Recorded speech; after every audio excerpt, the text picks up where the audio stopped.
In this episode number 4, we reach into the climax years in our Commodore 64 journey with its outstanding games and significant soundtracks. I'm Bob Engstrand. And I'm Jari Karjalainen, and you're listening to Retrogame Talkshow.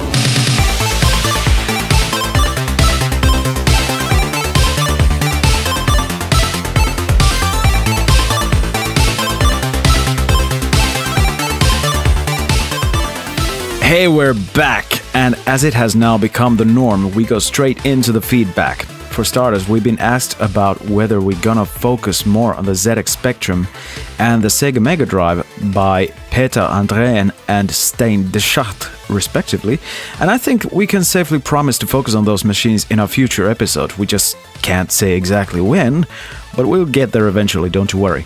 Yes, we will. And Instagram user Tubiux wrote to us, I've listened to the first 3 episodes and I love the show. Keep them coming. It would be nice to hear you discuss the marketing side of games. I'm probably not the only guy who bought Barbarian because of the ad. Same goes for The Last Ninja. Yeah. Thanks for the feedback, Tubiux. When it comes to the marketing of games, I think my only contact with computer game ads was from the Swedish magazine called Datormagasin, which translates computer magazine.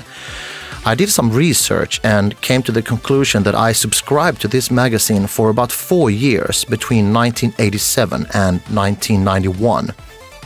The magazine came out once a month, and it was pretty much the only way to find out what was going on in the C64 world, because this was long before internet and, living in a small village with very few C64 owners.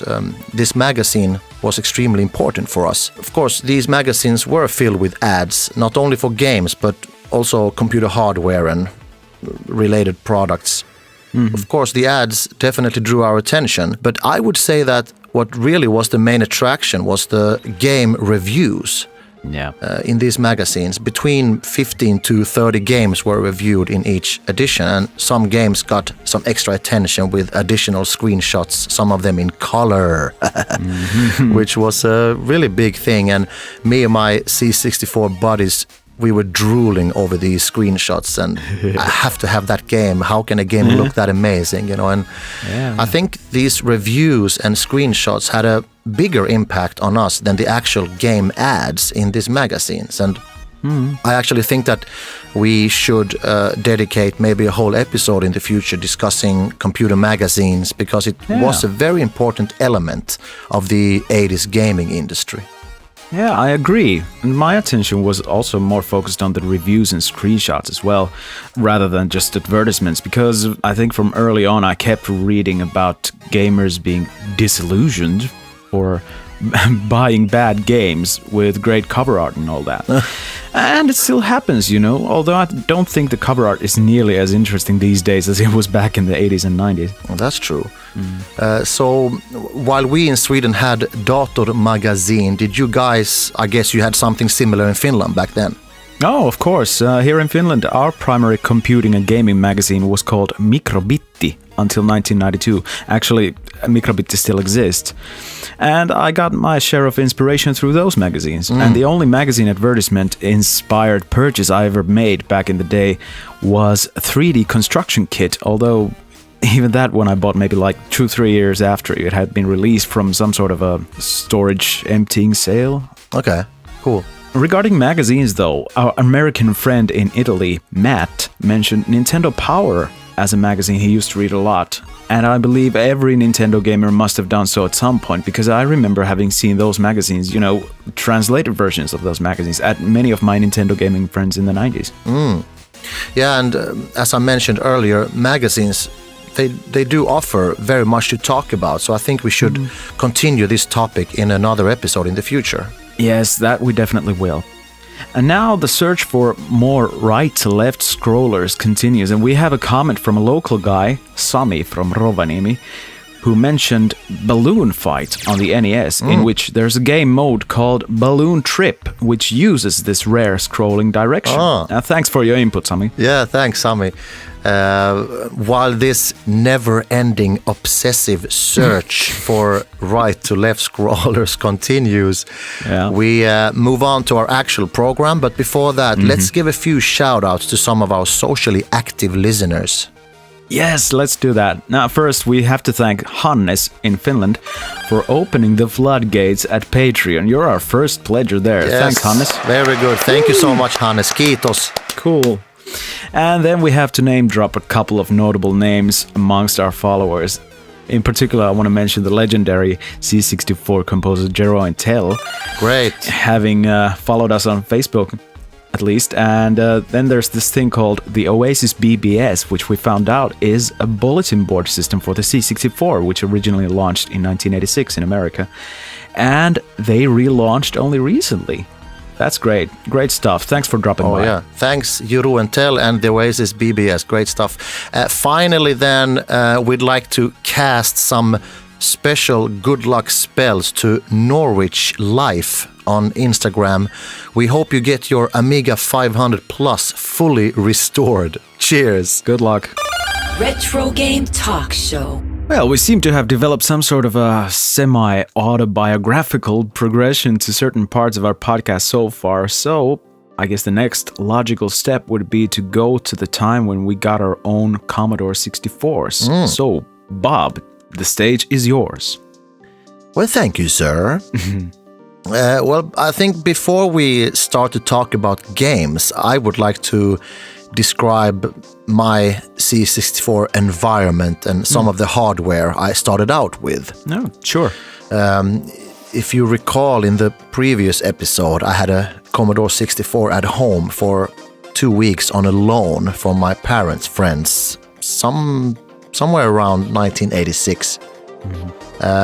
Needless to say, those 2 weeks went by faster than Fast Eddie. And, going back to play on my Sword M5 felt like such a downer. I can imagine. Yeah, after having tasted the magic spirit of the Commodore, pretty much everything else in the electronic game world felt pale and uninspiring,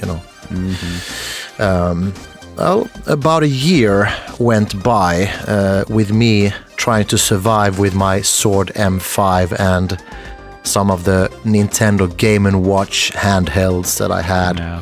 When finally, I think it was in the beginning of 1987, when I was about to turn 11 years old, I finally got my Commodore 64, which was the C64C version, and sort of like an upgrade to the bread box, the original bigger, clunkier brown bread box version. So this C64C version came out that year in 87, and it was a little bit sleeker and lighter and almost completely white. So it had a very different look than the original. Yeah. It also featured a newer SID sound chip. It was called the 8580. Yeah, the previous one, of course, 6581. And apparently it was supposed to be some sort of an upgrade to the old SID chip. Like they fixed some problems with it, but I don't know. It's just different. They both sound very different to me. Yeah. I don't know if it's either of it is any better, but... Yeah, I agree. I think it's cool to have both. have a bread box version and a newer C64 version. Yeah, but I agree.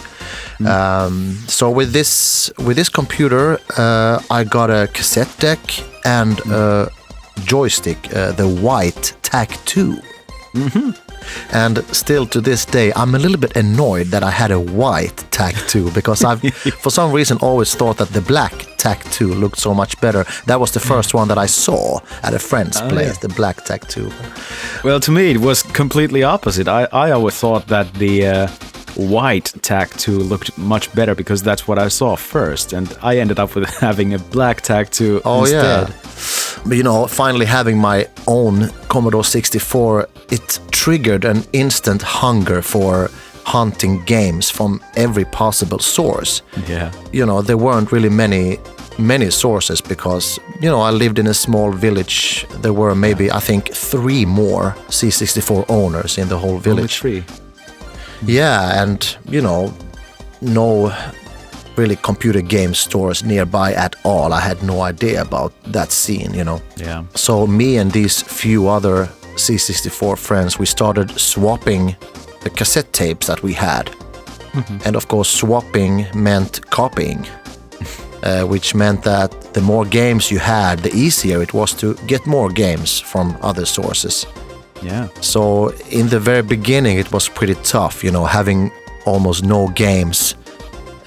You were not really an attractive C64 business trader, you know what I mean, since you didn't really have anything to offer, but Exactly. yeah, but slowly and slowly you built up a few games, and I mean, getting hold of a 90-minute cassette tape filled with cracked turbo games was like a gold mine, because not only did it mean that you had 40 or 60 or even more games for yourself, but it also gave you a strong hand to play when it comes to swapping this tape with somebody else, which would give you more games. So it's like pretty fascinating when you think about how much swapping and copying activity took place in just a very small village like that.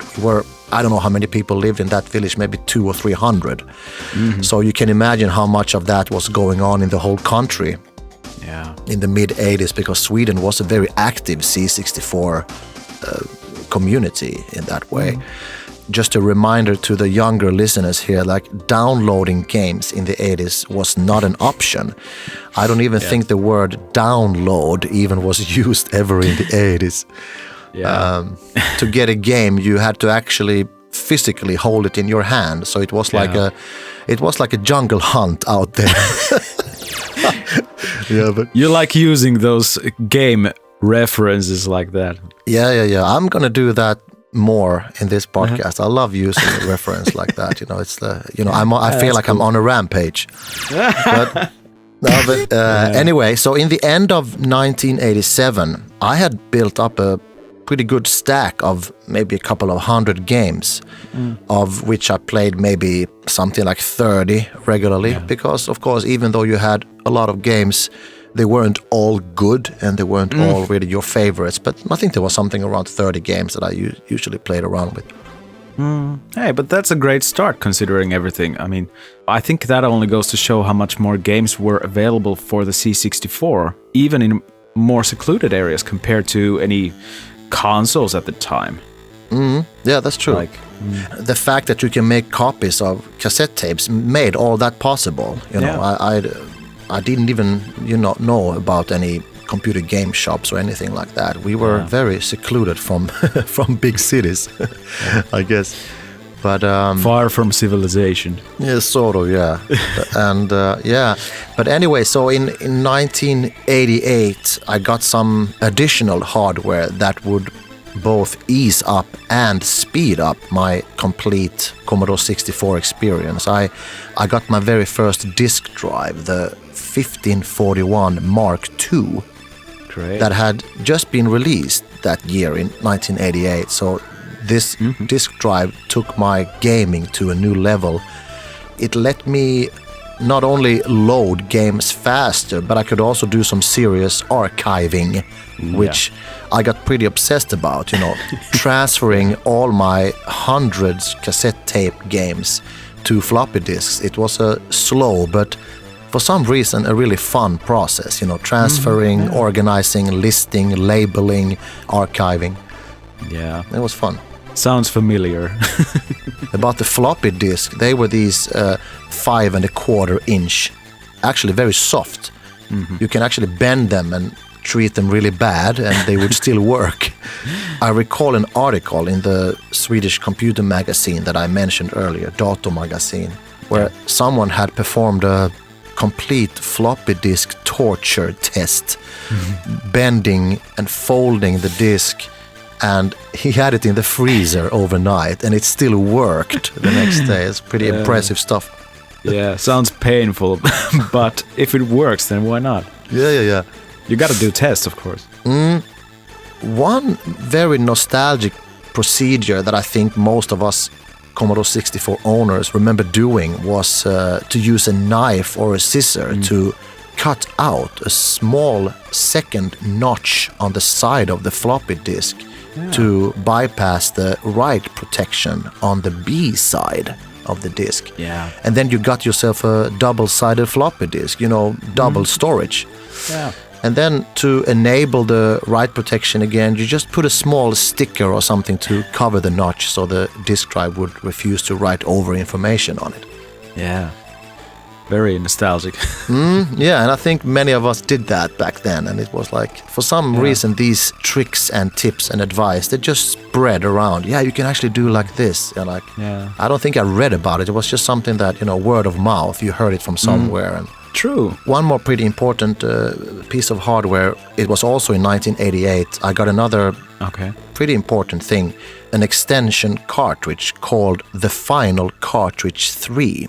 Oh, yeah. Released in 1987 by a Dutch company. This module, in combination with the floppy disk drive, turned the computer into a machine on steroids, Games took literally seconds to load. And since the Commodore boots up in about, 1 second, the total experience got a great boost with this new setup. Yeah. The Final Cartridge 3 has a lot of features, and too many to mention here. But for example, it gives the C64 a completely new user interface when you boot up the computer, in which you can browse through different menus, disk utilities, and a lot of great stuff. One great function was there was a physical button, actually 2 physical buttons, one reset and one freeze. And the freeze button, you can click on that in the middle of a game, and then you can save the exact state of that game where you're at to be loaded later. That, of course, worked really well with most of the early games that didn't really have so much copy and hacking protection in that way. Yeah. And, many games you couldn't save the progress without leaving the computer on for the night or something like that. So that was really practical. Yeah. And there was also this sort of cheat options, disabling sprite collisions, for example. Again, tons of great features in the Final Cartridge 3. Too many to mention, but there you have some of them, Yeah. I actually bought this cartridge because you mentioned it to me something like maybe 10 years ago, and I had never had anything like it before that. Oh. Once again, thanks for the hint, sir. That's so funny. I have actually no recollection that I have recommended that to you, but I'm happy you took the advice, buddy. Well, when you take retro gaming seriously, as we do, you take it seriously, all right? You got it. Retrogame Talkshow. All right, Jari, it's time for you to tell your story of when you got your very own Commodore 64. Please go ahead. Okay, my story starts from November 1988, when my parents bought the C64C, actually the same model as yours, as an early Christmas present because they couldn't be bothered to get the third time broken down ZX Spectrum fixed again. I mean, that was a hard lock Spectrum, that one.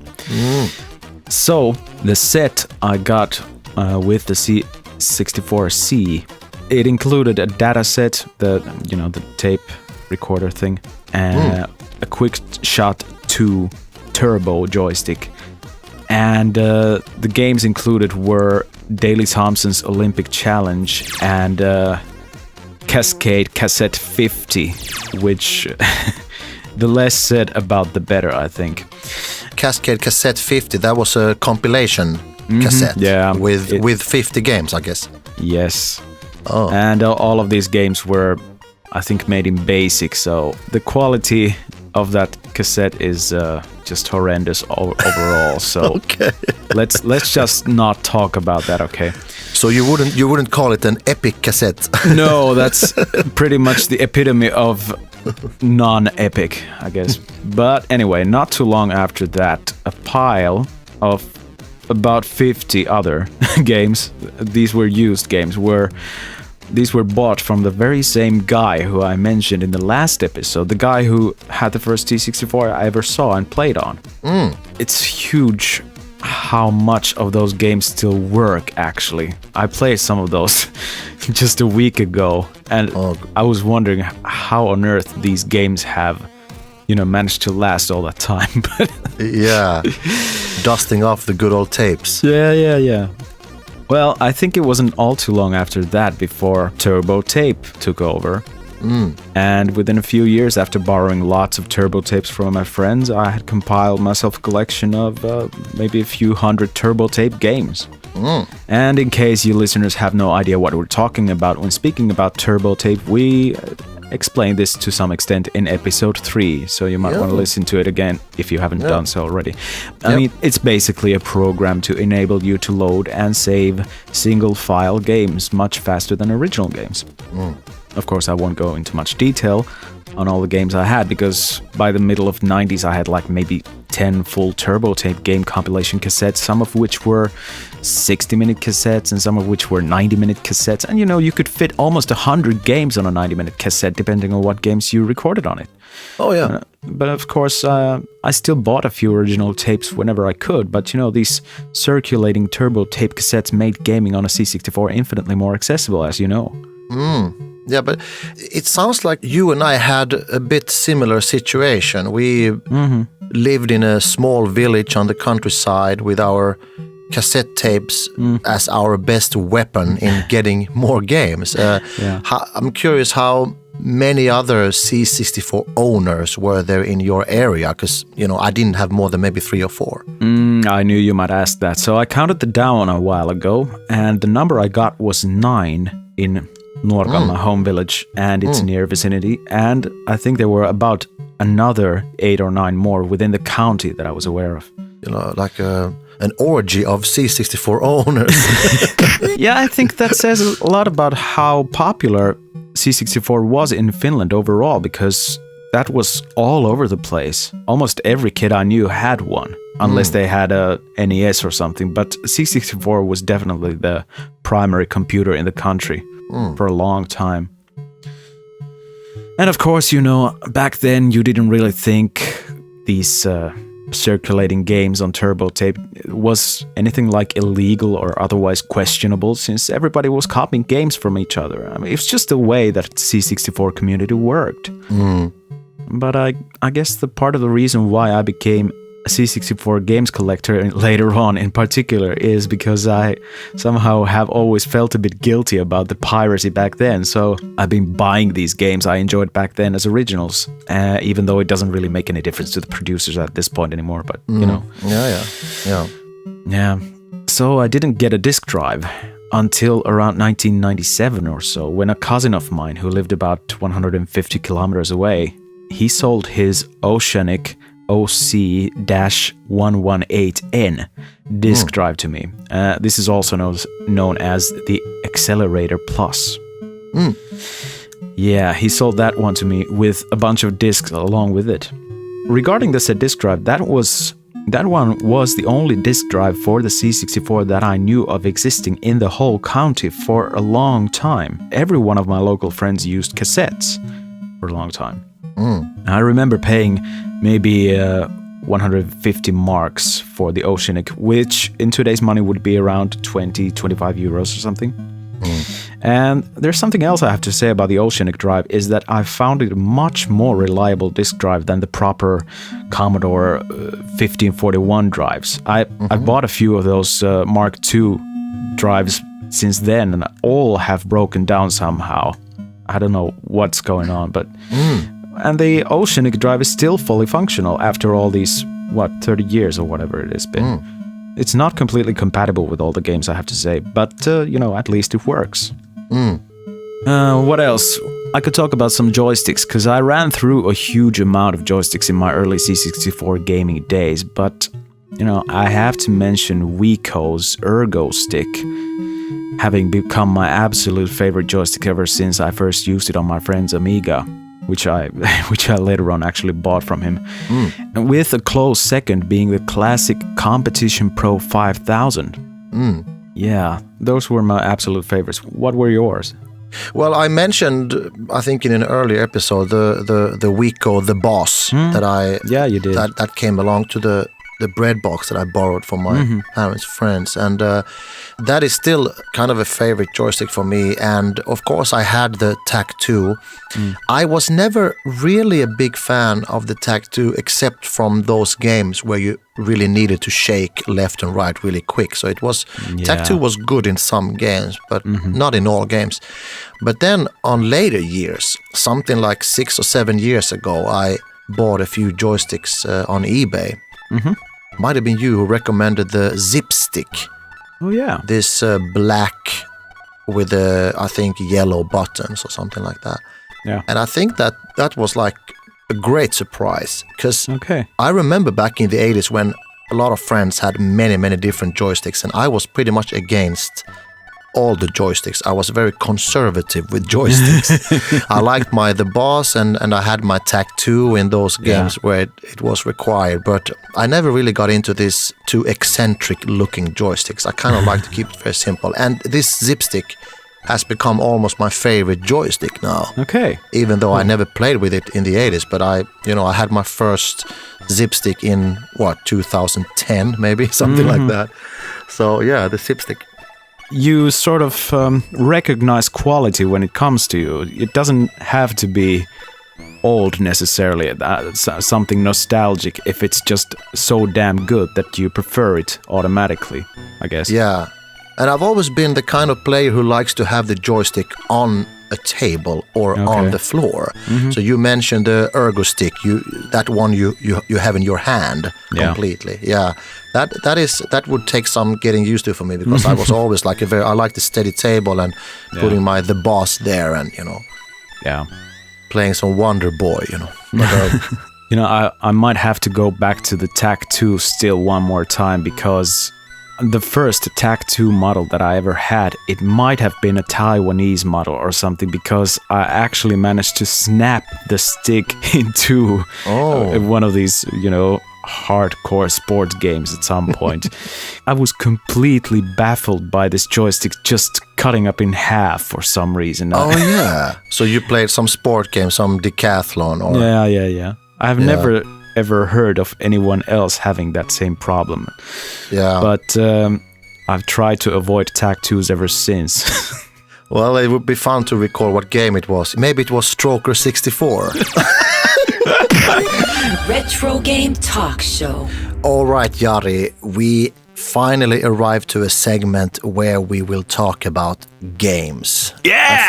I feel like we're saving the best for last in a way. Yeah, that's what I've been waiting for. Yeah, hardware is important, but the games, that's where we have our souls. Definitely. We will mention tons of games from the mid and late 80s, but we will save 3 favorites to mention at the end of the show. 3 recommendations and disappointments. Sound familiar? So, yeah, sound familiar. So if you guys feel like we are missing out on some great games, we probably will mention them in our 3 favorites. But I'm going to mention one of the very first original cassette tape games that I got when I finally had my own C64. It was a pretty rare winter snow tank simulator called Arctic Fox from 1986. Sounds rare. Yeah, it is pretty rare. I don't think I've met anyone who has played Arctic Fox or who played it back in the day. I never really learned how to play it. It has a kind of special wireframe graphics, which there's nothing wrong with wireframe graphics. It can be really cool, but it has pretty slow frame rate. I think it was something like 1 or 2 frames per second. And that's snail. Kind of a snail simulator, yeah. And it was kind of complicated as well. It wasn't the most easiest game to master. But at the same time, there was something artistically fascinating about it. But I think the learning curve was just too steep and too slow. Yeah, Arctic Fox. And then one other game that wasn't much easier was also one of my first original cassette tape games, Cobra. What a game to start with. Significantly more famous than Arctic Fox. Yeah. Cobra featuring Sylvester Stallone from 1986. To this day, I can still remember when I loaded Cobra and hearing the Ocean Loader track for the very first time. While the loading picture of Sylvester Stallone was slowly being uncovered in front of me. Give me the chills just to think about it. Yeah. I thought it was so cool. And Sylvester is wearing sunglasses and carrying a really cool looking gun with a laser sight.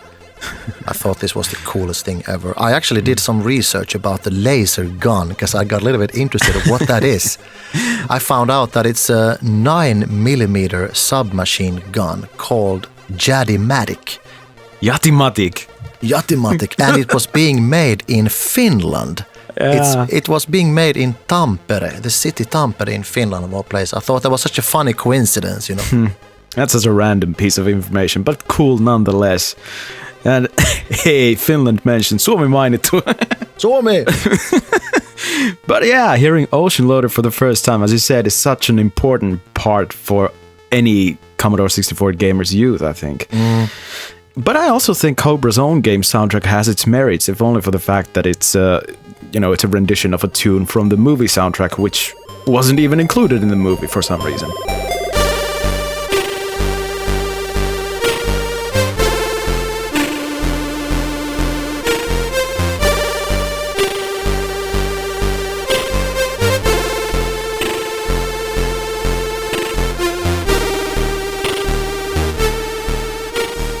Oh, that sounds yummy. That's that's pretty epic to hear a soundtrack from one of the very first original games I had. And I think that soundtrack almost saves the game from being a complete failure because the game wasn't very good. Let's be frank about it. It's crap. Yeah, they have to be honest about things, you know. Yeah. It's not personal. Another one of my first original tape games was also based on a movie, Aliens. Oh. The version made by Electric Dreams. Yeah. I think the other Aliens was made by Activision. Yeah. US only. So Electric Dreams made the Aliens that I played, and they managed to make a game that is super scary. The more aliens you kill, the quicker they spawn, and one reason for the game being so scary is the haunting sound effects. Yeah.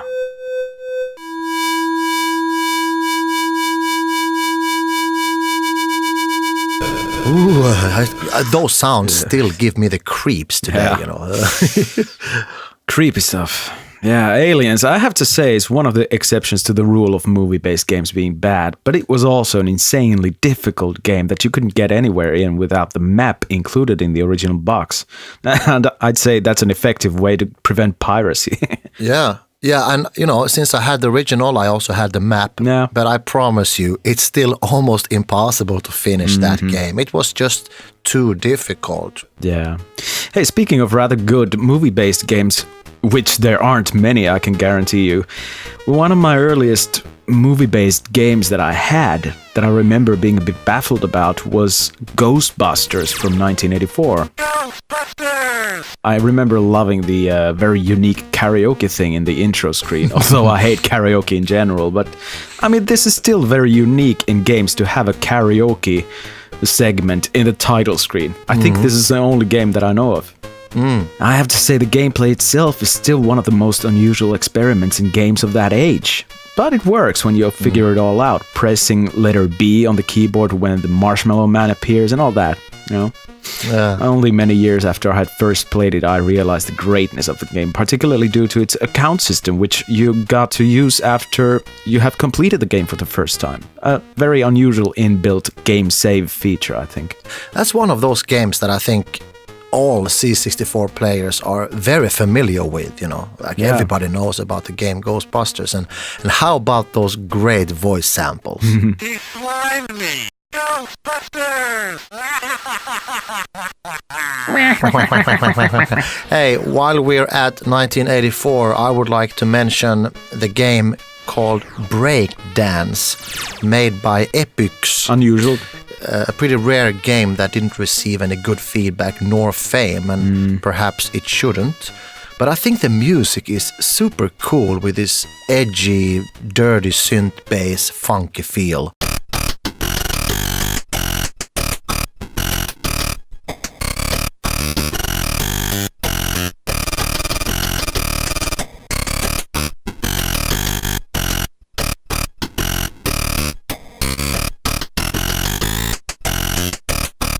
Oh, yeah. Good God, ain't it funky? But yeah, Epix actually reminds me of two other fantastic games from 1984. You might be aware of these titles, Impossible Mission and Pitstop 2, which I think should both be mentioned in the context of Epix. Yeah, I agree. Pitstop 2, great racing game, and I think, maybe one of those favorite racing games. I think it beat the other competitors in those, like pole position. Yeah. I think maybe Pitstop 2 was, a notch over there, like. Definitely. I was always staring myself blind on the car tires in Pitstop 2 to see if they had degraded, and if so, it was time for a pit stop. But you mentioned Impossible Mission, another game with lots of voice samples. Another visitor. Stay a while. Stay forever. Destroy him, my robot. Funny stuff. I used to laugh myself senseless when hearing those for the first time. What a great game too. Difficult puzzles, pixel perfect platforming, great graphics and all that. One of the earliest C64 games to become a timeless classic. Mission accomplished. Congratulations. Well, I take us 1 year ahead to 1985. And I don't think that we have mentioned this game previous in the podcast, Kickstart. Ooh! I think it's time to mention that game now, otherwise people will be offended. I will be offended if we don't talk about Kickstart 1 from 1985 and the sequel Kickstart 2 from 1987. Awesome motorcycle racing games. Oh yeah, well worth mentioning. I have to admit to being more partial to the second one, mostly because of its great construction kit. But I guess my nostalgia for it has something to do with the fact that I had it first, and that's the way it goes, But the first game is great too. Did you know they're loosely based on some TV show about trial motorcycling? Now when you mention it, I learned that fact a few years ago, and I do remember that you and I actually talked about that, but I did not know that before that. Very possible. My memory is not what it used to be. Yeah, we are going to stay a while in 1985. A game that I did mention quickly a few episodes ago, but deserves another mention. Commando. I played this game a lot, and it has a very special place in me, and I wonder if it warms your heart too, Jari. Well, in some ways, I admit the music is absolutely brilliant, way ahead of its time, and it plays well, the game plays well, but I was always a bit disappointed about being so short. I mean, only 3 levels? Come on. Yeah, you're right. The length of the game is its weak spot, but I tell you, that soundtrack is killing. Yeah.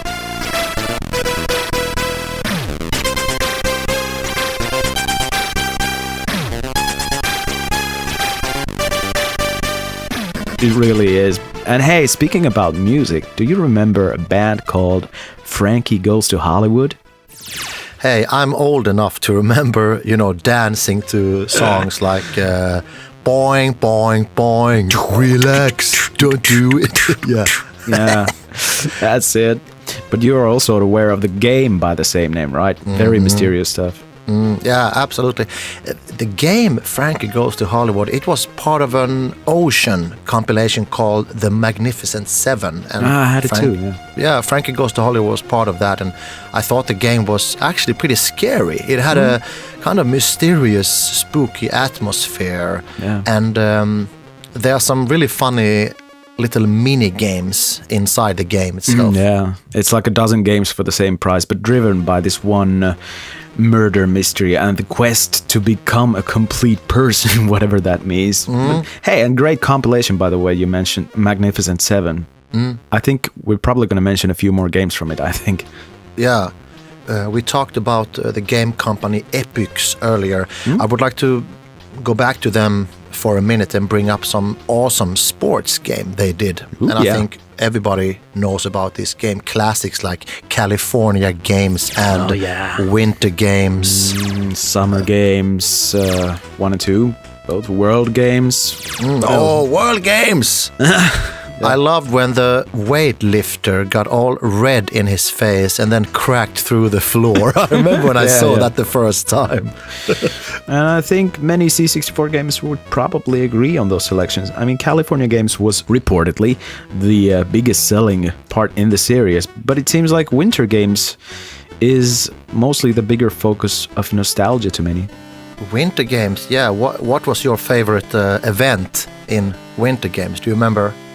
When I played it for the first time, I think it was bobsled or hot dog, but later I developed much bigger liking to the biathlon event. Yeah, biathlon was so cool, and it has nice, skiing and then you're shooting, and it was nice in the shooting segment. You develop this sort of rhythm skill with your joystick. So you really yeah, it's like kind of a rhythm thing going on there, making loops. But about California Games, my favorite event was Footbag. It was such a cool event, I think. My favorite has mostly been BMX, but I think Halfpipe is on the same level. I think they're both sort of, you got to get into the mood, into the zone, sort of. Yeah. Yeah, but I think we're going to have to do an entire episode of sports games as well. What do you think? Yeah, we can have a episode like only about sports game, and that can cover all kind of platforms as well, you know. Yeah, true. That's a great idea.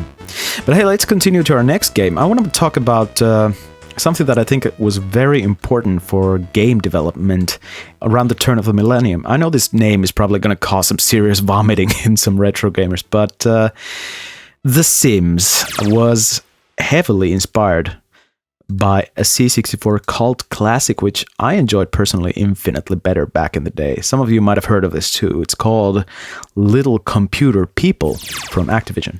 Oh, you mentioned The Sims. I actually played The Sims a bit when it came out, I think about year 2000. I have to admit I enjoyed it for a while, but about this C64 game you mentioned, Little Computer People, I don't think I've heard about it before we started to work on this episode. And maybe it's not as well known as it perhaps deserves to be, but I first picked up this game from a review from the aforementioned Microbitti magazine. The idea is just to give some stuff to do for a randomly generated person that lives in the house you see as a playground of sorts. And, you know, you have to keep the guy well fed and happy. He will get grumpy if you don't interact with him and if you don't feed him, or if you don't feed his dog every now and then. Yeah, it's just sort of an 8-bit life simulator of sorts. It sounded almost like you described Garfield. Keep him happy and well fed. Yeah, exactly. Otherwise, yeah, you know. But anyway, I'd like to mention one more game from 1985, and I'm gonna again sing it and see if you recognize it. Okay. Ba ba ba ba ba ba ba ba ba ba ba ba ba ba. Zorro. Zorro. I love that game. Yeah, that was one of my favorite adventure games too. I was obsessed about it at some point. Yeah, I don't blame you. I think it's very easy to get hooked on, you know.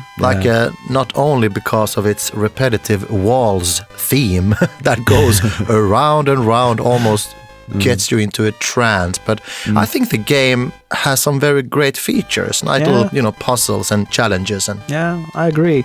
Even the arguably monotone graphics are, I think, very fitting for the game. This also reminds me of an earlier game from the same company, which I can't believe we haven't mentioned it yet either.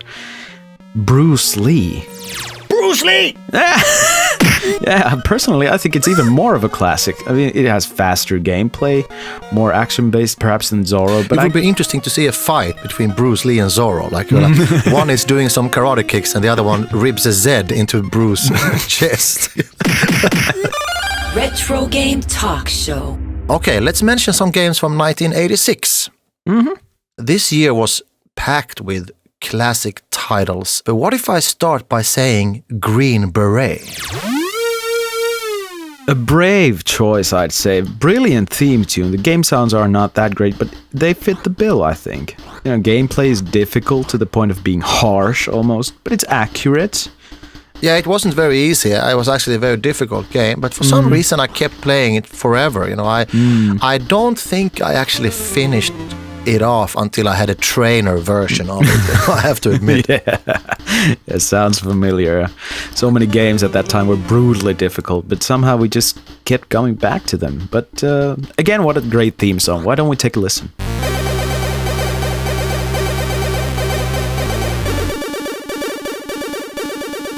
And speaking of brutally difficult, another similar exercise in brutality was Jari Kung Fu. Ja Kung Fu! Yeah, could never get through the game without an auto-fire button, but still a great arcade conversion. Yeah, Jari Kung Fu. That was also part of this compilation that I mentioned earlier, the Magnificent Seven. Yeah. Very difficult game. I mean, imagine how many coins the arcade gamers spent on that game. Yeah. But hey, more brutal games. What about Ghosts and Goblins? Oh my god, the classic titles are reigning at the moment. Classic good old Ghosts and Goblins, another left to right scroller, by the way. But I have to say, pretty difficult game compared to other scrollers such as Wonder Boy or Giant Sisters. Ghosts and Goblins was really difficult, and the soundtrack was so melancholic and sad and serious and depressing, but so fitting to the game.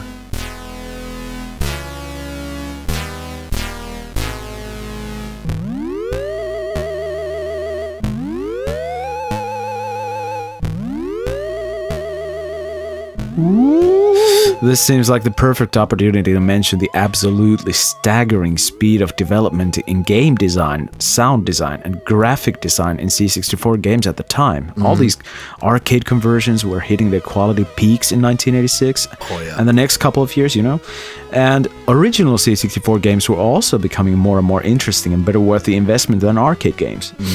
And, games like Uridium and Paradroid from Andrew Braybrook and International Karate from Archer McLean were perfect examples of high-quality game development made primarily for home computers. Yeah, I mean, the C64 game development really peaked around this time, 86, 87. It was amazing if you think about compared to games from 83, 84, those games still being really, really good. But when it comes to graphic and sound development, it was a huge leap in this year. Those were some great games you mentioned there, Uridium, Paradroid, International Karate. Yeah. It's fascinating how this Karate Ninja theme soared through our young souls back then. It really sort of reflect what was popular then, but Yeah. In 1986, I want to mention a completely different game made by Accolade. It's called Killed Until Dead. Woohoo! Awesome stuff. By the way, this is another one of those C64 things that you got me introduced to, for which I'm eternally grateful for. Again, I have no recollection of recommending this to you. First, I recommended the Final Cartridge 3, and then Killed Until Dead. That's I'm happy to be of service. Yeah, well, I guess it's such a long time ago that memory fails. But anyway. Killed Until Dead is exactly, I think, what every Agatha Christie fan must have wanted as a computerized version of their favorite stories, only with a hint of black humor in it. I don't know if you could call it an adventure game as such, though, because it's such a unique concept for, what do you call it, a sleuthing game or something. Yeah, like a detective murder mystery. It has so many cool features. Being a detective in a hotel, you are observing a group of riders staying at the same hotel. Yeah. One of them will commit a murder and one will be a victim. And it's your job to find out who is the victim, who is the murderer, what murder weapon or poison or whatever before midnight. And you can... before the murder occurs. Yeah. And the murder always occurs at midnight. That's the rule of the game also. So you have a clock ticking all the time. And you can record video surveillance conversation between the characters and take them in for interviews. There are so many cool things in that game. Great stuff. Man, I want to play it right now. Let's hurry up. Hey, what do you have next? Next, I want to bring up some pretty rare games only for their soundtrack. Okay. I won't talk about the gameplay, but let's just enjoy some great music now. This is Hyperball or Hyperball. Hyperball! Hyperball.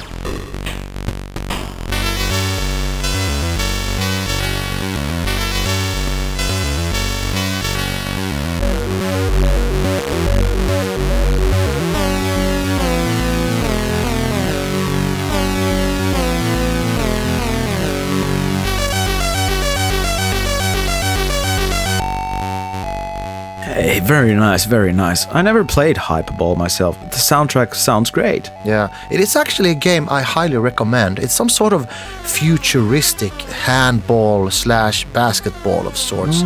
Yep. Speaking about sports game, another pretty rare one that I played a lot was the beach volleyball game, Bump Set Spike. Let's hear it.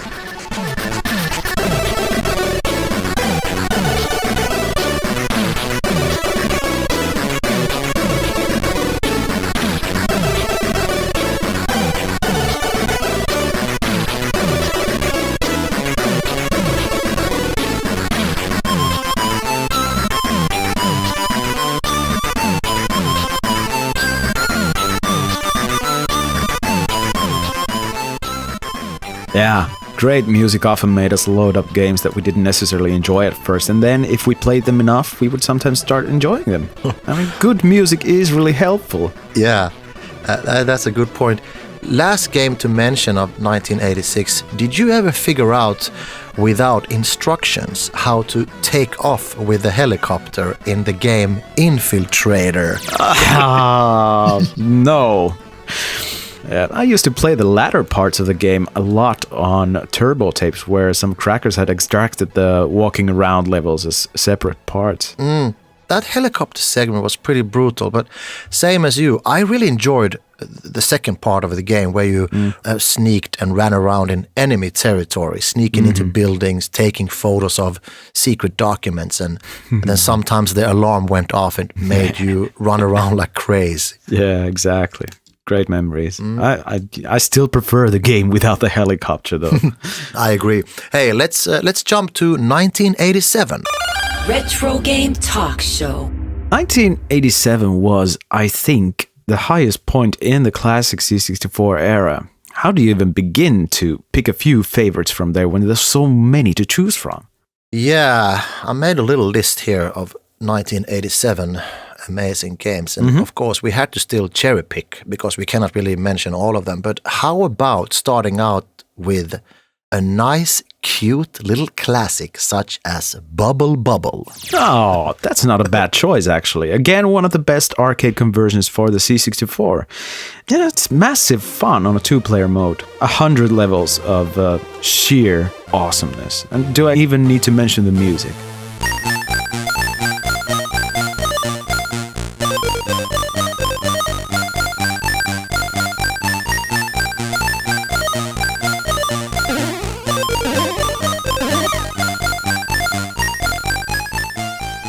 What a classic theme. Yeah. I actually performed that soundtrack in high school together with another piano player. We had a little concert where me and another piano player played the theme of Bobble at a school concert in 1992. That's great. Kind of funny. Hey, Anders Julin, if you're listening right now, great memories. Thanks for the concert. It was, of course, a big success, you know. Yeah, but what a classic theme. Another great arcade conversion coming up, Arkanoid. Ooh, that's a peculiar one. Of course, very popular, but I do have to say I'm more partial to Gremlin Graphics' original variation of the breakout theme, Crackout. Crackout was amazing, and unlike Arkanoid, Crackout was horizontal, not vertical, but I think both worked equally well. Yeah. What about their soundtracks, though? How do you feel about them? Crackout had a couple of cheery tunes playing when you play the game, while Arkanoid only had a epic theme in the title screen. Yeah, I think I prefer Arkanoid's soundtrack. Crackout was kind of LOL and a bit childish. I think Arkanoid was cooler. Yeah, I agree, actually. There's just something epic about Arkanoid's C64 theme tune. Not sure if many of you know out there, but the C64 Arkanoid tune was a reworking of sorts of Martin Galway's earlier tune he made for the ZX Spectrum, actually for Cobra of all games. Uh-huh.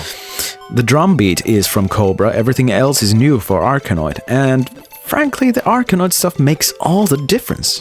That's cool. Let's listen to Arkanoid's soundtrack.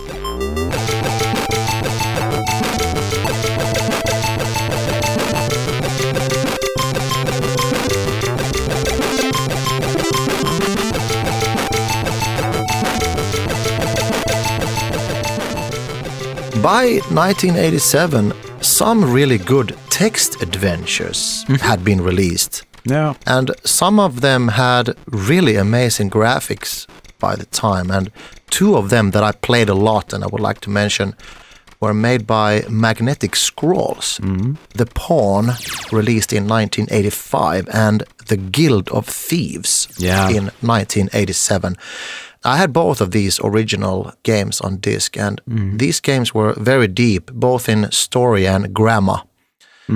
So I probably was tiny bit young to play them right away and get everything out of them, but we've mentioned this before. Our English skills really flourished by spending time with games like these, you know. Yeah. It's a pretty big genre, probably deserve its own episode, but I just wanted to mention these titles because I did play them a lot, and I think they represent a really cool style of the C64 gaming. And there's a lot of great text adventures definitely worth digging into with more time, but let's move on from text adventures to role-playing games, RPGs. I was more of a fan of smaller scale RPGs like Rogue, but I guess it's probably not worth mentioning in the same sentence even as your favorite, which is? Yeah, I think you're referring to the Bards Tale. Exactly. Yeah, the Bards Tale was a great trilogy by Electronic Arts. And the one I played most was the last of them, the Bards Tale 3, came out in 1988. Yeah. It was sort of a hybrid of a first-person view dungeon crawler with tactical combat and a lot of statistics. And yeah, it was highly recommended if you have time and also time and a bit more time. Yeah. But hey, a game that I just thought of also from 1987, which is almost like an RPG, is definitely a classic on all platforms it was ever released on. Sid Meier's timeless, swashbuckling adventure, Pirates. Pirates. Oh my god. Yeah, I know that we probably overuse the word classic and epic, but it is. Pirates is really classic. It's so classic my pants are exploding. No, but I really love this game, and I played it until my eyes were bloody of pixels. Yeah. But it's such a difficult game to talk about, though, because it needs to be experienced rather than talked about. There's so many aspects of this game, you know, sailing the seas, finding pieces of treasure maps, and looking for your so-called long-lost sister, and making friends and enemies with the Dutch, the Spanish, the French, and the English back in the 17th century.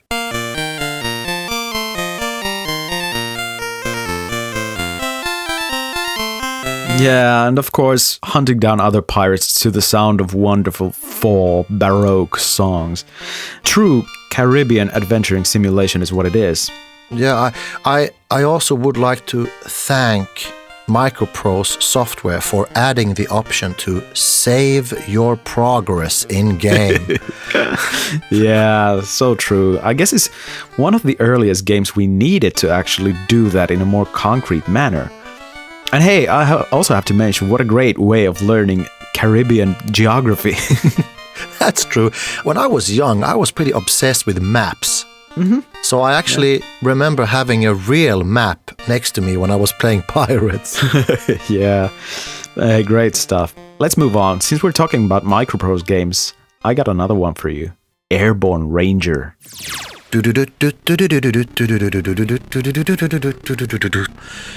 Airborne Ranger was a really good game. One of the other C64 owners in my village had that original game on disc. And in the original box, there was a sort of paper model that you laid on top of your C64 keyboard. Some sort of keyboard overlay. Keyboard overlay, sort of, to show the controls, right? Yeah, it became a regular thing in Microprose games later on. Yeah, and so many cool missions in Airborne Ranger. You got your instructions, you jump out of an airplane, parachuting, landing behind enemy lines, trying to avoid contact, sneaking around, create diversions, take out fuel tanks. It was a really good game and, almost too big for the C64 in a way. Yeah. But hey, if I don't mention Barbarian, my old buddies back home will chop my head off, and then a green short orc will kick it away. That's brutal. And yeah, brutal actually was definitely the word to describe Barbarian back then, but so much fun. It's one of those games that were much more fun to play against a friend than try to beat the actual mission. Yeah, it was very brutal and very violent, and I'm not sure if 11-year-olds would be allowed to play that game today, chopping people's heads off, We move on. Many games in this time, where are we? We are in 87, right? Yeah, many games sort of reflected the social culture on the streets. Yeah. And one of them was Skate or Die. I remember seeing a lot of ads and previews and amazing colored screenshots in the computer magazines, especially a certain skateboard shop owner with a super cool haircut. A pixelated Rodney Dangerfield. What a rotten thing to have in a game. But great off-the-wall humor in a sports game, actually. And there was a lot of humor in the events, too. Lots of funny little animations of your guy failing at something or the judges making faces at you. Yeah, it's a funny game.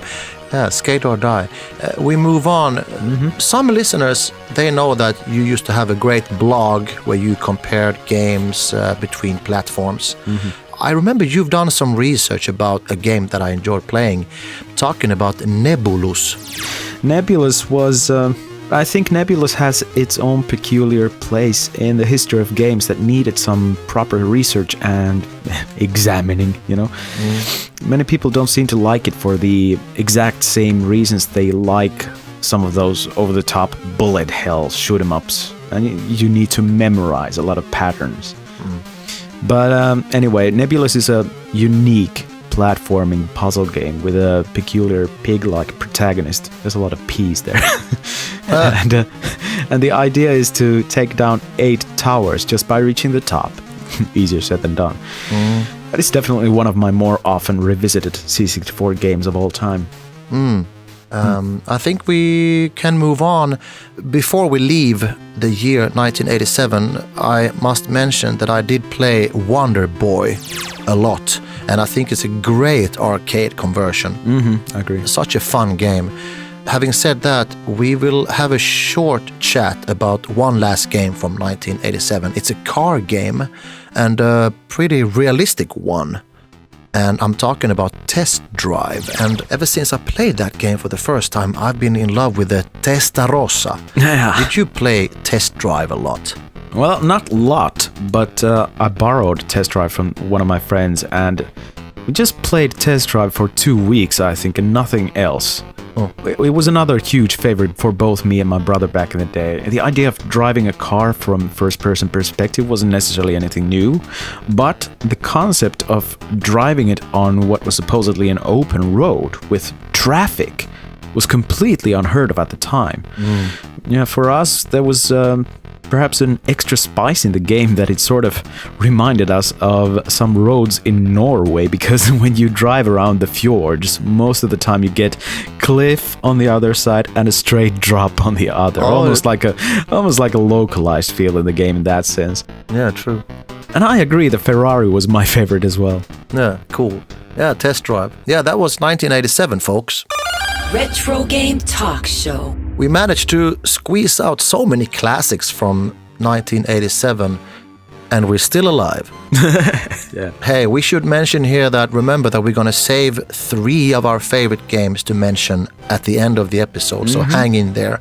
Yep. Now we have reached year 1988. Jari. Yeah. You know, I'm gonna have to start with something perhaps a bit too obvious for most of you. Because I became a huge fan of Tetris on the C64. Partly because that's the first version I played, but also because it has such a mesmerizing soundtrack by Wally Beeben that loops after around 20-25 minutes or so. Just a huge one song to loop all through the game. I think the gameplay is a bit different from what's considered to be the norm. From what I read, though, the C64 version is actually closer to the original version Alexei Pajitnov created on his Electronica 60 computer than the more universally accepted NES and Game Boy renditions. Funny, when you started to talk about Tetris, I actually now recall that I played the game for the first time in an arcade hall in Italy in the 80s. I've never played the C64 version. Huh, that's cool. I guess it's a bit unusual even to have your first Tetris experience in the arcades, actually. But hey, it's your turn. Oh yeah, let's see what we have in the 1988 gold mine. What would be better than to name drop Last Ninja 2 and kick off with some great soundtrack from that game to get into the 1988 mood? Yeah!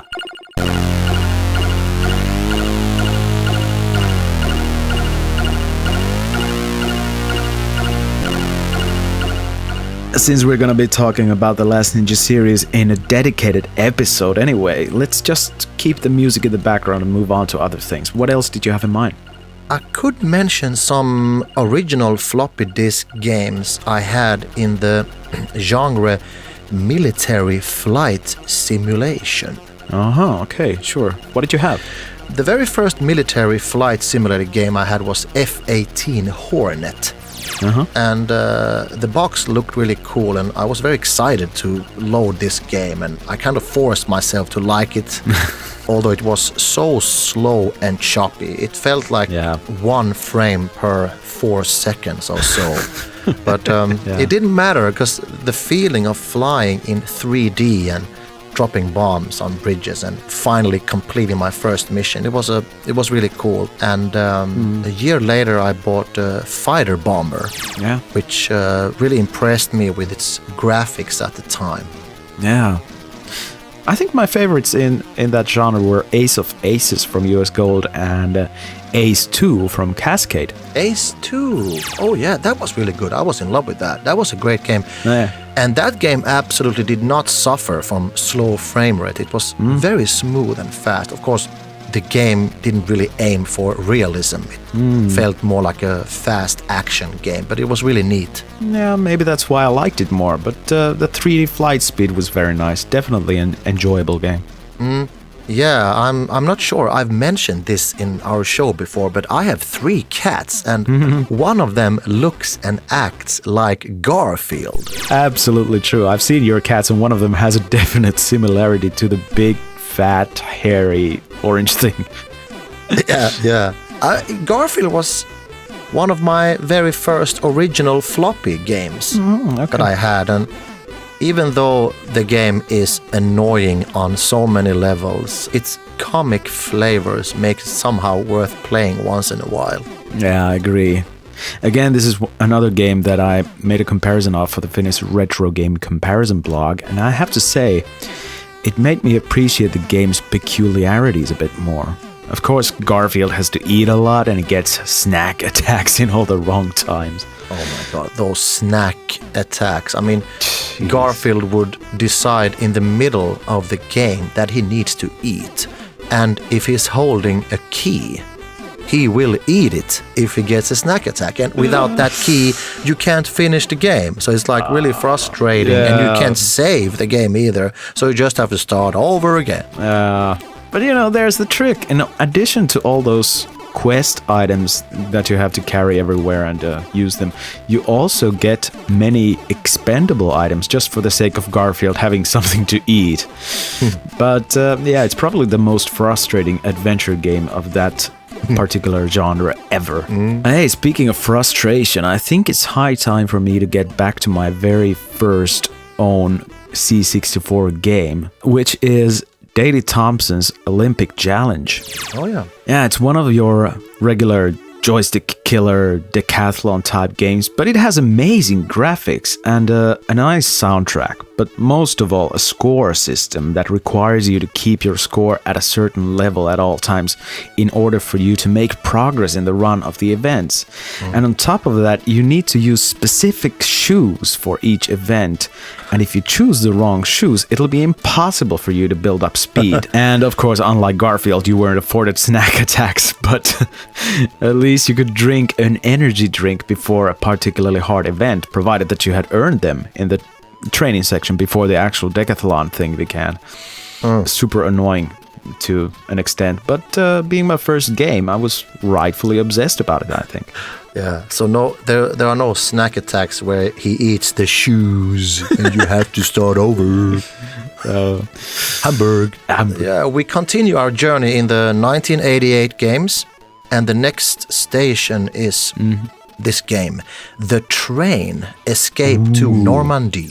What an amazing game that is. Yeah, it's amazing. Lots of high energy action, lots of strategy involved in it. But I guess for me, I think the real meat of the game was to get to control the train and do so many things while controlling the train, actually. You needed to take so many things into consideration. Just operating the train felt almost like a simulation, but then you would get also interrupted by surprise attacks from fighter planes and other enemy units. Hectic stuff. It keeps you on your toes all the way through the escape. One of those games that has many nice events in it, and all those events are really cool to play. Nothing feels overdone in the game. It's so much more than a train simulator. It has shooting scenes, like you mentioned, take over station, and you send Morse signals to allies. Yeah. A highly recommended game. Yeah, I've forgotten about the Morse signals. Yeah, another war-themed game that we could mention is actually one of those rare movie-based games that are actually good. At least it is on the C64, I think. And this one is based on the Oliver Stone movie Platoon. Yeah, Platoon. Great movie, by the way. Oliver Stone, I know you're listening. Great movie. But a very difficult game, but with great atmosphere. It keeps you on your toes in every moment, walking through the Vietnamese jungle with danger lurking in every corner. I remember when I managed to come out from the jungle and reach the village the very first time, searching through the huts, finding a map of a system, underground tunnel system, and finally finding the entrance to the tunnel. It was so cool. Yeah. Just a breathtaking experience to all of a sudden to get to this first-person view, go through these tunnels. And, the first-person view, I mean, walking down in the tunnel with water up to your knees, and all of a sudden an enemy jumps up from the water right in front of you with a big machete. It was so scary and so cool at the same time. Great stuff. Scary. I think this is around the time when Ocean Software got their best stuff out, actually. Platoon being definitely one of the more immersive experiences. And holy Christ, the soundtrack. An atmospheric masterpiece by another great SID composer, Jonathan Dunn.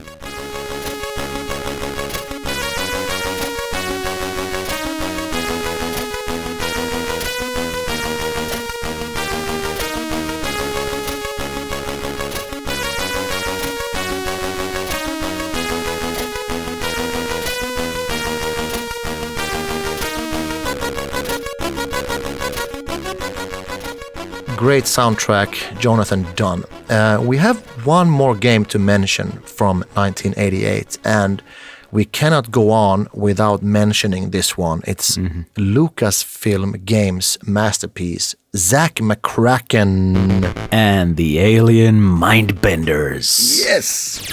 This game is so huge and great in so many aspects. How do we even start to talk about it for, someone who hasn't played it? I mean, what can we say about this game? Let's just start by saying that it's one of those graphic adventure games that you control with your joystick or a mouse in case you're playing on a PC or Amiga or whatever. You point and click at verbs below the action screen, and you point and click at things in the action screen. That's the basic gist of it, but that could describe about 300 other point-and-click adventures. I mean, Zack McCracken is our specific choice for many important reasons, like the absurd humor that we're both very much into. Yeah.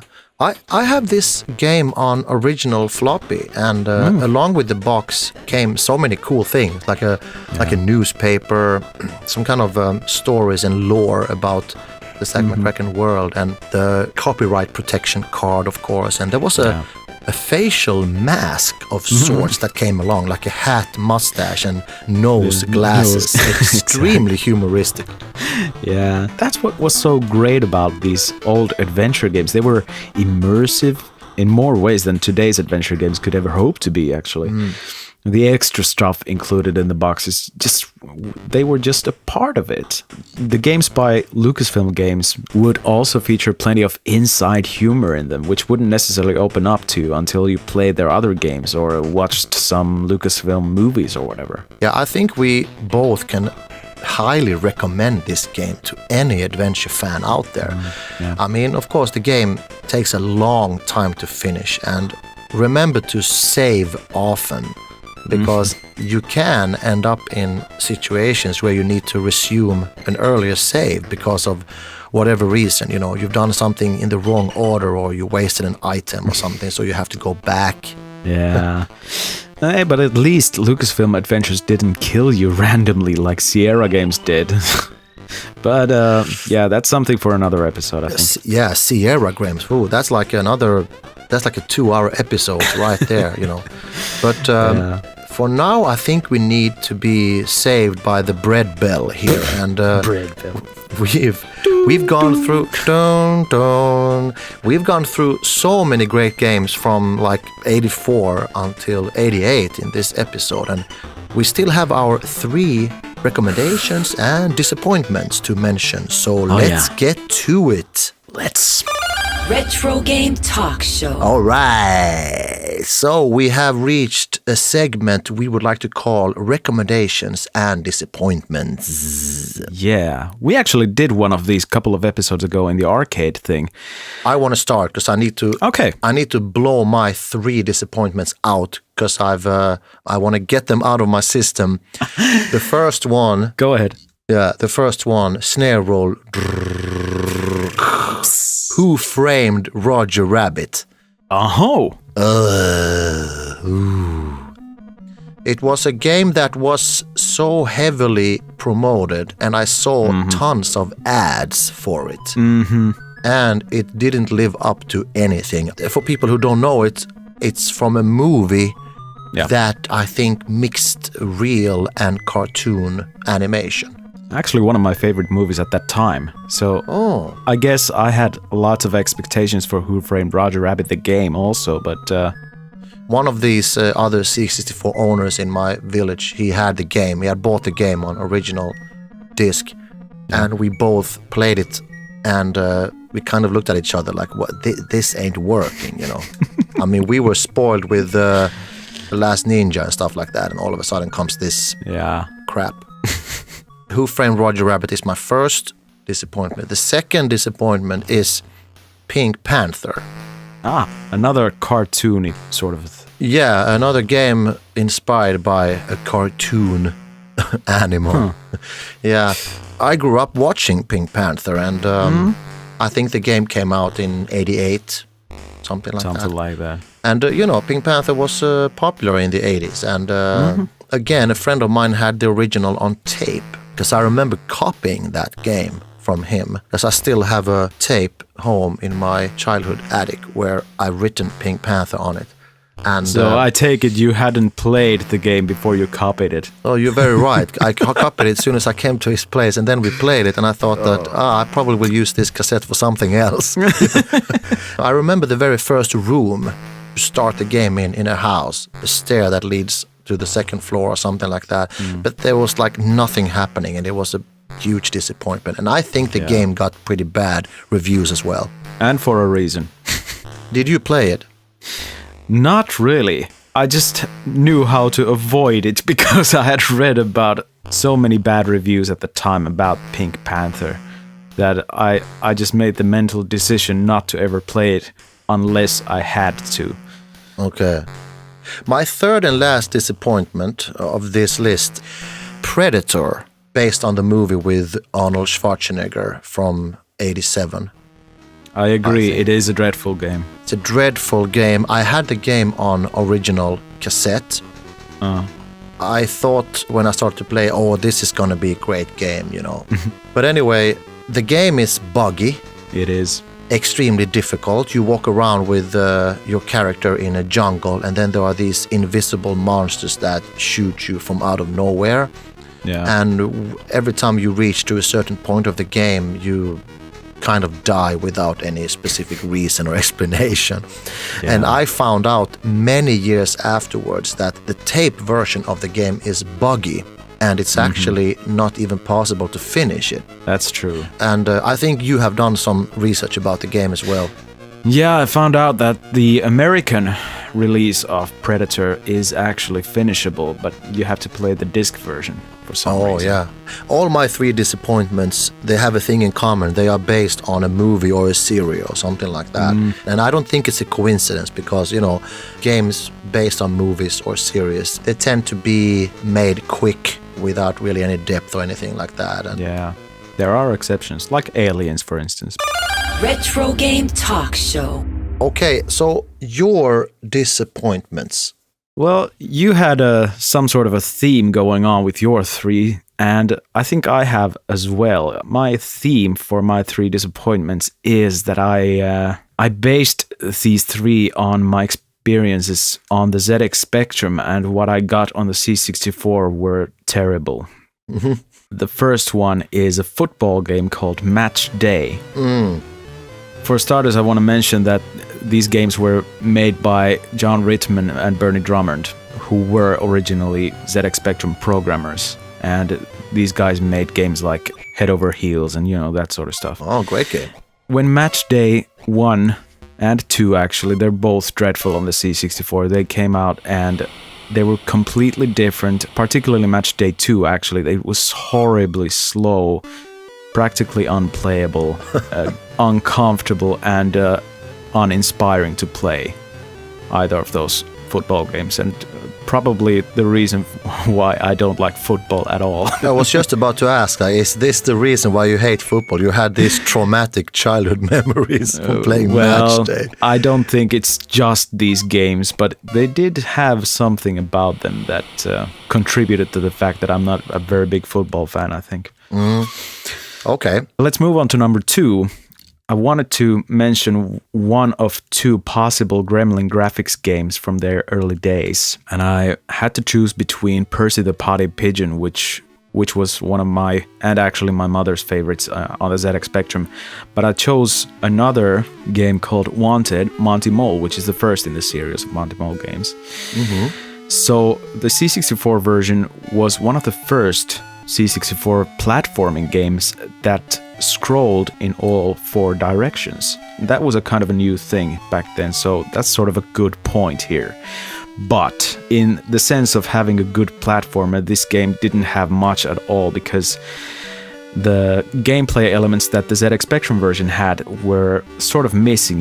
The idea in the Spectrum version was that you needed to pick up certain items to get ahead in the game, and C64 version was just a different sort of a puzzle that was completely unimaginative. That's the one I had to choose for number 2. Yeah. My third choice, it's a bit of a generalization because I was a big fan of games from a company called Ultimate Play the Game. And they did classics like Jetpack, Cookie, Attic Attack. Yeah. many people will recognize Saberwolf and Nightlore as some of the most classic sort of progenitors for later games made by Rare Company. But as I was saying, Ultimate Play the games on the C64 were complete disappointments for me personally, because I was sort of expecting the same sort of thing that I was playing on the ZX Spectrum before. And instead, I got no conversions of Jetpack, no conversion of Attic Attack, no Cookie, no Pst, no Nightlore. And instead, you got games like Entombed, The Staff of Karnath, Blackwish, all of which were these sort of pseudo 3D-ish, sort of very ugly, blocky graphics and confusing puzzle elements and all that. Not my thing at all. But yeah, Ultimate Play the Game's C64 offerings in general is my third major disappointment. Retrogame Talkshow. So that was our disappointments lists, and we're going to now mention 3 recommendations each. I'm going to start out with my number 1 recommendation, and it's Whizball. Classic. Whizboo. It's a game that I come back to every time I dust off my C64s. Yeah. It has great soundtrack, really cool sound effects. The graphics are nice. The atmosphere is super. The gameplay is very interesting. And you can play 2 players, really fun. Yeah. One can be the Whizball and one can be the cat. Yeah. And you develop different skills. You can fill up these icons, which will give you vertical control, horizontal control, ammunition, magic shields and everything. What is really cool about the game is the difficulty level is so perfectly programmed. That's actually not so easy when you make a game, because if it's too easy, it's boring. If it's too difficult, people don't just stop playing. It has a really good difficulty level. It challenges you every time that you play it. Yeah, and you can become really good at it and notice that, hey, now I'm really in a good flow. I've learned some skills, and still it's a nice challenge for you. Yeah. Can we take a few seconds to listen to the soundtrack?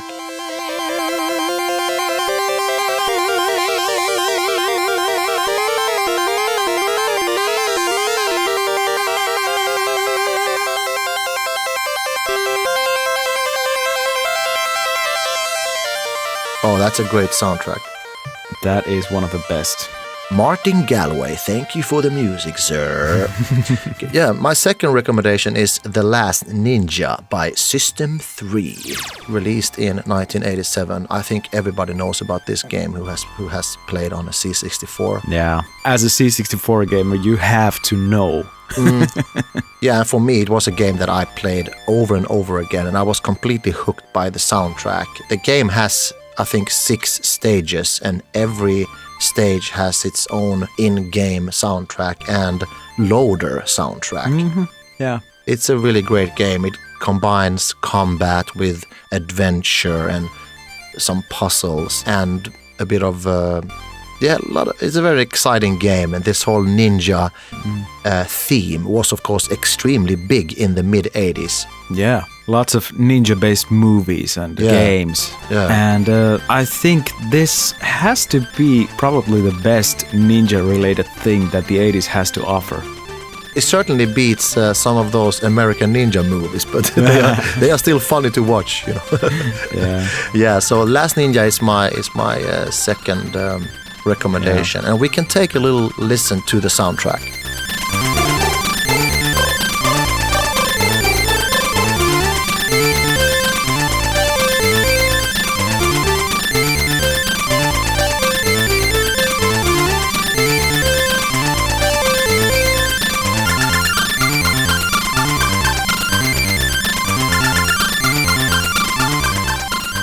That's one of the best soundtracks ever for the C64.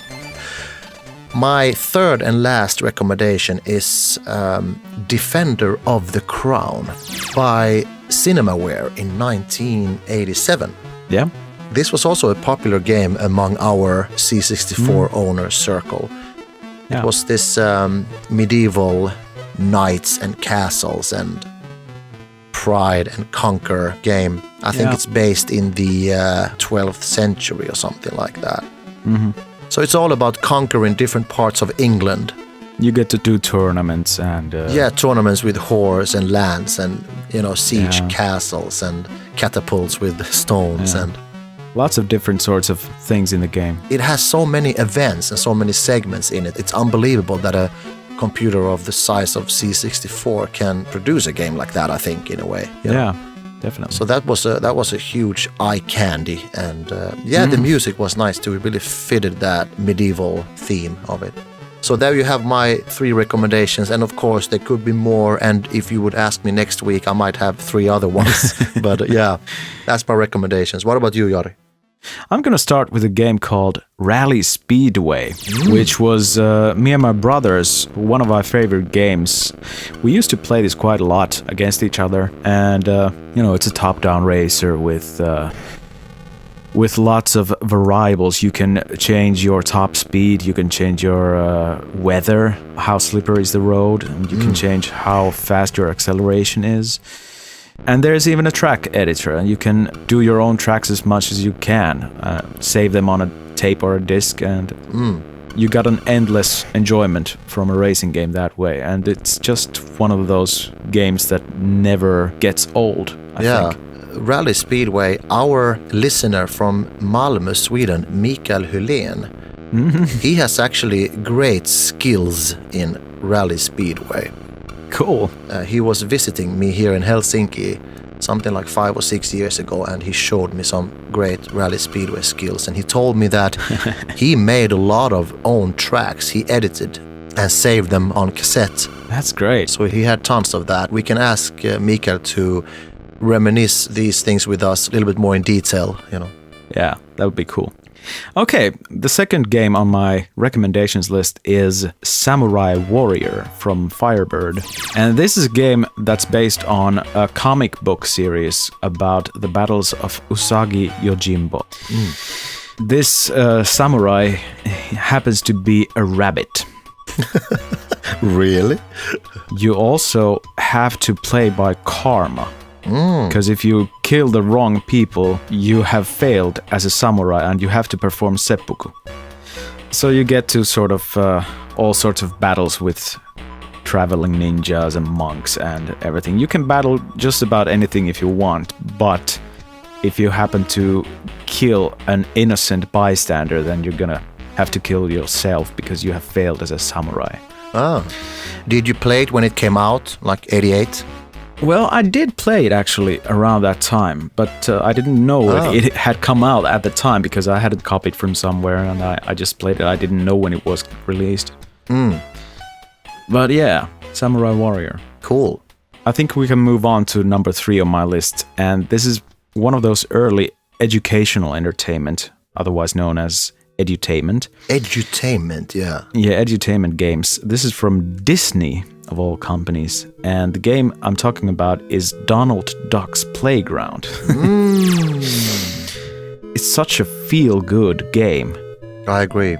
It's one of those games that you just play it for the sake of the enjoyment, the atmosphere, it's just a cheerful game overall. I mean, you go to some sort of short jobs, you earn money, you buy stuff for your nephews, and they go play in the playground once you've managed to buy some playground items. And that's it. There's nothing really definitive about it, but it's just such a feel-good game that I still play it every now and then.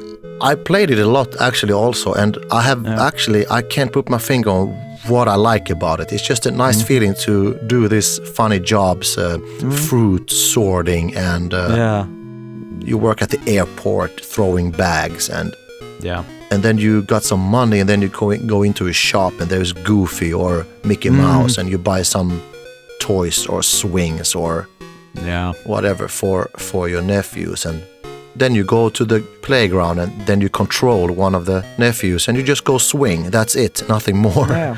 But it's a very cute game and a very good feel game. I think in the previous episode we were listening to some of the Donald Duck's Playground music in the background, if I remember correctly. Yeah. That's my 3 recommendations. What do you think? I think we had a nice variety because it wasn't. I had pretty maybe obvious ones. Maybe. You know, like Last Ninja being really popular on Whizball. Maybe Defender of the Crown was a bit of a, bubbler there. But you had some interesting also. Samurai Warrior. I don't even think I've played that one, so that was kind of cool. Yeah, that was our disappointments and recommendations. If you have any suggestions to what we should maybe play, or what you want us to recommend to other listeners, then you're welcome to do so by sending us some email at retrogametalkshow@gmail.com. Please do that. Send us suggestions of games that you loved or you hate. And we might talk about them on the show. Retrogame Talkshow. Okay, I got one more question for you, Bob. Did you ever get any useful peripherals like a modem or a printer, anything like that for your C64? No, I have never used the C64 with a modem nor a printer. But I actually have a short anecdote about a C64 printer that I would like to tell. Okay. A dear friend of mine from Sweden told this story to me a long time ago. In the 80s, he had convinced his parents to buy him a printer for his Commodore 64, claiming that he really needed one for his schoolwork. And his parents accepted and they bought him a printer. Yeah. But what they didn't know was that he never had any plans to use it for schoolwork. Uh-oh. Well, no, actually, the only reason he wanted that printer was so he could print the screenshot of the very last successful picture in Samantha Fox Strip Poker. Sick. Such a great story. It's such an honest story, you know. Oh no. That's a C64 printer finally finding its true purpose right there.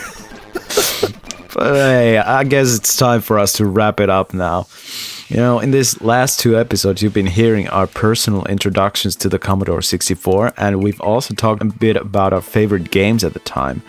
But if your heart beats to the C64 as much as ours, you'll be happy to know that we will come back to the subject often enough. Yeah, we will definitely be talking more about the Commodore 64, maybe focus on certain genres, certain games even. And I know we will definitely have an episode where we discuss and listen to SID music in the near future. Definitely. I think there's so much great stuff to talk about in the future. But hey, if you guys have enjoyed our show so far, please send us some comments to our Facebook or Instagram pages, or you can also use our email address, which is retrogametalkshow@gmail.com. And if you feel like supporting our podcast in a more practical manner, you can do a pledge on Patreon or send us a small donation on Ko-fi. And links to all of these can be found in the description to this episode. And next time, we'll be talking about something a bit different, but let's just keep it a surprise for now, okay? Let's do that. Thanks everybody for listening to this monster episode. I'm Bob Engstrand. And I'm Jari Karjalainen, and you've been listening to Retrogame Talkshow.